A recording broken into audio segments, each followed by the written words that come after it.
तमेव माता च पिता तमेव बन्धुश्च सखा तमेव वित्तद्रविणं तमेव सर्वं मम देव। हे कृष्ण करुणा सिंधु दीनबंधु जगत्पते गोपेश गोपिका कांतो राधा कांतो नमस्ते। প্রিয় ভাই বোন বন্ধু গুরুজন সকলকে ভালোবাসা এবং শ্রদ্ধা জানাই। আজকে আমরা শুনব স্বামী রামসুখ দাসের মহৎ সঙ্গের সুফল নামক গ্রন্থ থেকে।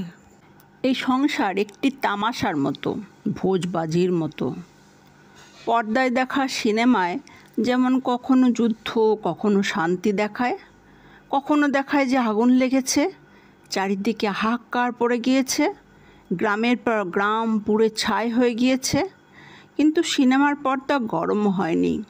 কখনো দেখায় যে বৃষ্টি নেমেছে, নদীতে ভয়ঙ্কর বান ডেকেছে, বড় বড় পাথর জলের তোরে ভেসে যাচ্ছে, পশু পাখি সব ভেসে গিয়েছে, কিন্তু সিনেমার পর্দা একটু ভিজে যায়নি। কিন্তু দর্শকের দৃষ্টি সিনেমার দিকে থাকে, পর্দার দিকে থাকে না। তেমনি এই সংসারও মায়ার একটি পর্দার মতো। সিনেমা যেমন অন্ধকারই দেখা যায়, তেমনি মায়াও অজ্ঞানরূপী অন্ধকারই দেখা যায়।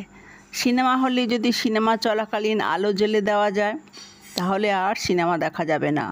তেমনি বাসুদেব সর্বম, অর্থাৎ সব কিছুই বাসুদেব, এই প্রকাশ ছড়িয়ে পড়লে সংসারের এইসব ভোজবাজি আর থাকবে না। ভগবান হলেন মেশিন, যার মধ্যে মায়ারূপী ফিল্ম লাগানো রয়েছে, আর পর্দার জায়গায় রয়েছে এই সংসার। প্রকাশিত করছেন পরমাত্মা।